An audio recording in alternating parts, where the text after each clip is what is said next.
Hi, and welcome back. Today on Perfect Imperfections by Dior, we are going to talk about bananas. Ever have a banana that you didn't eat and it got brown? Some people don't like brown, some people can't eat brown. But today, brown is going to be our friend. We're going to make banana bread. Never made it? That's okay. I'm going to help you out. So, some ingredients that we need, of course, bananas, ripe. They can be this ripe or they can be at least spotted, but you want them pretty ripe because they will blend better. And then you want some butter. I use unsalted butter. It doesn't have to be this brand, but butter. You can also use margarine or oil, but who doesn't like butter? You'll need some cooking spray. I'm also using butter flavored cooking spray, so just need that for it not to stay. And then you'll need a toothpick for later when it's almost done and you want to ensure that it actually is done. So you'll use this to test the doneness. We are going to use baking powder. In this big container, I have flour, all-purpose flour, and I have some vanilla extract. If you want to use the imitation one, honestly, you can, not a problem. It's going to work nearly the same, not exactly, but pretty close, and it's cheaper. Salt. Use a little bit, just a little bit of salt, okay? And then in the smaller container, I have some granulated sugar, which is white sugar. You can use sugar in a raw. Do not use powdered sugar. Please don't use that one. And then brown sugar. You can use golden brown or you can use dark brown. It doesn't matter that much, but I have golden brown, so that's what I'm using. And then you'll need parchment paper or wax paper. Make sure that it is microwave and baking safe because some are not, or so I've heard. I don't buy it that often. Um, Walnuts. This is optional. I like walnuts in mine. Most people that I make it for, they actually enjoy walnuts as well. But you can use chocolate chips. You can use coconut maybe. I'm thinking about a coconut one. You can use a different nut or you can not use nuts at all. It really just depends on what you want to do. But I'm going to use walnuts. And then you'll definitely need a can or two depending on how many you're going to get. Sorry, that's kind of loud. And then measuring utensils. It can be a measuring cup, whatever you use to measure. Some people don't measure at all, and I'm a little bit guilty of that. Most of the time, I just like dump it in. But that's usually with cooking. With baking, you kind of need to measure things out to make sure that it doesn't go haywire on you. So I have 1 cup. I have 1 teaspoon, not tablespoon, teaspoon, and 1/4 of a teaspoon. So these are the 3 measurements that I'll be needing for this recipe. And then I also have 2 eggs, large eggs, and some supplies. So I recommend having 2 bowls. Sorry. Wow, that was probably extremely loud. But 2 bowls, and then this jar I'm going to use to melt the butter, and then I'm going to use the fork and the spatula, and or sometimes I go in between. Really, you only need one. We don't need a mixer. You can use a mixer, but you don't need one. It's not mandatory. Trust me, I bake a lot. So, although I'm not a professional baker or chef, in my kitchen, in my house, Chef Dior is in the house. So let's get started. I'm going to measure out some things, but before I do that, I am going to turn on the oven because that's very important. We're going to bake it at 350 degrees Fahrenheit, and we're going to get the oven going. Now, if you are using nuts when you turn on the oven, that's a good time to toast them, but you can increase the temperature and then lower it and wait for it to level out. You can not toast the nuts. That's fine. You can toast them on the stove. There's many options, and I'll probably make a video at some point about that. You can also melt your butter in the oven. Softened butter is typically ideal, but we don't always need to use it. We might forget to take it out and let it get softened. So you can melt it. And like I said, you can use margarine or you can use oil as well, but I prefer using butter. What I'm actually going to do with my butter is I'm going to melt it in the microwave. And when you do that, you don't want to melt it for too long. I usually go like every 10-15 seconds, stop it, swirl it around, check it, and then go from there. But you can also just plop one of these in your pan and then let it melt in the oven. That's fine too. I'm just not going to do it that way today. I have done it that way before, but I'm not doing it that way today. I want to show you that I did melt my butter in the microwave, and this was 30 seconds. So I did 15-second increments. I turned it on for 15 seconds. Once it hit 15 seconds, stopped the microwave, took it out, swirled it a little bit, then put it back in for another 15 seconds, and now I have one whole stick of butter melted here. So I want to talk to you about the nuts in case you're using them. These nuts that I have are halves and pieces. You can even have whole ones. It's up to you. But this piece is pretty big, and I don't think people want to bite into this when they're eating the bread. So I always break them down. And there's a couple ways you can do it. One of the ways that I do it is sometimes I put it in a little Ziploc baggie. Probably not this size, usually a little bit bigger, but it also depends on how many you're using. So I would use this and then use a can or anything you have handy and just smash it down. Now another thing that you can use is if you have one of these handy dandy tools, then you can just put some in there. And this is actually one of the easier ways. So you drop a few in there. Of course, you can do more than this at a time, and then you're going to just press down on it, and it breaks it up pretty good. So it's broken up. If you have a lot of time on your hand, or maybe you have little kids helping you, one thing you can do is tell them to do the tedious work of breaking it by hand. And it's not that hard, it's just a little bit time consuming, so depending on what you have going on, if you have people helping you, maybe you want to try that, give them something to do, maybe you don't. Okay, so I've crushed up some walnuts. How many you use or how much you use, it's really up to you. This bag is a 3-ounce bag, and I didn't even use, I probably used about half of it. But honestly, it's up to you. And it depends on what you want to do. Some people want to put nuts inside and on top, some just want it on top, some just want it inside, and some don't want it at all. But like I said, it's really up to you. You can go nuts as much as you want to, or chill out a little bit.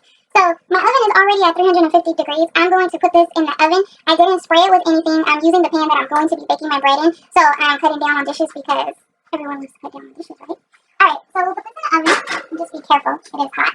And next we're going to deal with our bananas. So these are pretty ripe, super ripe. And I'm just going to open them up, take the skin off, and put them in the bowl. Now, I'm using the smaller bowl because the only thing I'm really going to use this bowl for is to mash up these bananas. And I'm going to use my fork to mash it up. Now, how smooth you mash up the bananas is really up to you. Some people like it a little bit chunky, some people don't. That's really determined by you. And how ripe your banana is will also determine how much effort it would take to make it smooth or not. So usually I will use 3 to 4 bananas. I have 4 bananas here that are super ripe, so I'm just going to use all 4 of them. Now those are in. We are going to use my fork. That made so much noise earlier. I'm still sorry about that. So right now I'm just going to use it to mash it and mix it. And once again, how smooth you want it is really up to you. These were so ripe. They still smell really good. Really good. If you're diabetic, I don't know if this is true or not, I'm not a doctor, but I've heard that diabetics cannot eat ripe bananas because the more ripe the banana is, the sweeter it is. Now, I don't know how that plays out when you make banana bread, but if you're diabetic, do your research on that because we want you here for a long time. We don't want no issues over some bread, okay? So, look how smooth that is already, and it's been just a few swivels, okay? So, I'm going to put this off to the side. Now, because this fork has banana on it doesn't mean I need to get a new fork. Everything I'm making has to do with banana, so I'm going to use this fork again. Got my big bowl because now we're pulling out the big guns. Now, typically what I like to do first is mix the butter and the sugar. And you can see my butter is starting to get solid again, just a little bit because it's cooling down. But that's okay because I don't need it perfectly melted. So what I'll do is I'll pour my butter in. Now, I did pull out another measuring cup because I wanted to do it the way I really do it. You can use all white sugar if that's what you have. I never tried it with all brown sugar. But if that's what you got, use it. So I actually like to mix them. You only need 1 cup of sugar, but I'm going to use half of each. So I pulled out my half-cup measuring cup, and I'm going to measure out half white. And like I said, you can also use sugar in a raw. That's okay. So half of that, and then half of my golden brown, and just plop that in there. So now I'm done with sugar. Sugar is over with in this recipe. And I like to put things away as I go. But I don't want to leave you guys. I don't want you to feel too neglected. So I'm just going to use my fork to mix this up pretty good. I know a lot of people are going vegan or watching what they're doing. I don't know if monk fruit works well in this. I've never tried it. I definitely am not going to try equal or stevia. Stevia? Is that how you say it? You can try it if you want, but I'm not going to do it because I don't really like those. Monk fruit, I'll be interested to try one day, but not today. Okay, so this is mixed up pretty good. Now, the next thing that I want to add is eggs, okay? Now, I know some of you, like I just said, are going vegan. You can substitute eggs for applesauce. I've done it before in a cake, came out fine. I've done it in some other recipes, came out fine. So applesauce, but use the unsweetened one, please. Don't add more sugar to this. It has enough sugar. So use the unsweetened applesauce instead of eggs, and then it will work just the same. Now, I like to mix my eggs before I put it in, just to make sure that the yolk and the white is completely mixed. But you don't have to. You can just dump them right in, and that's fine too. So bakers call this the wet ingredients. Alright, so we'll have our vanilla. This is pure vanilla, but I told you can use vanilla, the imitation one. I haven't tried the Mexican blue one, but that might be good. You can try it. We only need 1/4. Don't go crazy with this, okay? Drop that in. Now for salt, I'm not a huge salt fan. A lot of people are, but me, I'm really not. So what I'm going to do is just really not measure. If you want to measure, you can, but I don't. And I'm going to put everything in the description, all the measurements that I use. So really, I just do a sprinkle. Just a sprinkle. And then we'll mix that up. The last thing we're going to mix up is our baking powder and our flour. So for baking powder, we are going to use 1 teaspoon, and we're going to use 2 cups of flour. I mixed everything in to here. One reason why I really like using glass bowls, especially with baking, is to ensure that everything is mixed. Sometimes at the bottom you'll still have flour or something that didn't get mixed through. So I can see, but I can also look here and at the bottom and see is it all mixed. So glass bowls are my friend when it comes to baking and cooking. And we are going to add walnuts because that's what I want to add in mine. But if you're not adding walnuts, this is stuff you can skip. I've already taken my walnuts out of the oven that were in there in my pan, and I'm going to use some for the top and some for inside, so I'm not going to pour all of them in here. But this pan is still hot, so I'm using my mittens. Safety first. Now, I'm going to put some in, and then I'm going to leave some out. But because I'm going to use this pan to cook, I'm just going to dump all of this onto a paper towel so that I can use it for the top. Now, when you mix the walnuts, don't go mixing crazy. We've already mixed everything. What you want to do is just fold it in. So folding it is take it from one side and then mix it over. Just like that. Now, this is good enough. Looks great. There's no flour or anything at the bottom of our pan. I'm going to put it into the pan, but before I do that, I'm going to line it with my paper and spray it. Now, when you line your pan, the reason why we're using this paper is to make it easy for cleanup. Smaller. So most loaf pans, unless they're a mini loaf, are pretty much the same size as far as I know. Now, although I'm putting this paper in here, I don't want my loaf to stick to the paper. So I'm going to spray it. Now, you don't have to, but it might stick, which I'm pretty sure it will. So, just spray it, and then I'm going to pour my batter in, put some more walnuts on top, pop it in the oven. I'll show it to you before I pop it in the oven. Okay, so I'm back. I've poured the batter and the walnuts in here. Let me see if I can get you a better view. So this is everything. I sprinkled walnuts on top, and all of the little crumbs are there too, because crumbs matter. They matter. Be kind to crumbs, okay? And use them. So everything is going to go into the oven, and this is going to bake for about 15 minutes. 50 minutes. So I'm going to set my timer to 50 minutes, and then when I come back, we'll see how it looks. Now, your oven setting may be a little bit different than mine, so if you need to check it sooner than 50 minutes, go ahead and do that. Make sure that you look at it. If it still looks wet, of course it's not done. If it looks pretty good and well done, not burnt, well done, you can use your toothpick to test it out. And if the toothpick comes out clean, then that means it's done. If it's still gooey, then that means you need to leave it in a little bit longer. My oven typically takes about 50 minutes, so when it's done, I will check it, I will show you, and then we'll leave it to rest. My oven did stop. I did not test it yet because I wanted to test it with you. So, using my oven mitt, and it does have a split down the top, so it might be ready. But the true test is in the actual toothpick. So, let me lift this up so you can see. I have my bread here. I'm going to go in the center, stick it in, pull it out, clean. You can test it in a few other areas. It's clean. So that means we're good to go. I'm just going to leave this. I'm not going to leave it on the oven on the stove because the oven is still hot. So we're just going to leave it over here in this cooling area for now.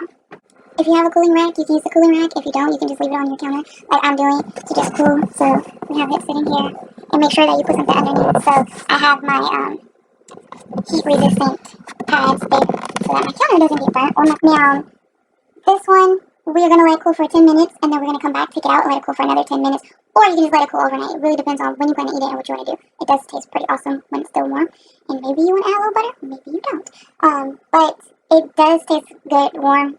But if you let it cool off, and in the morning you can have it for breakfast. Okay, so it's been 10 minutes. My timer went off, so I'm gonna clear that. Now I can just take it out of this.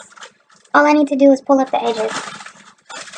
And you see how easily that comes out. Now, it is greasy, so you might want to sit it on something else.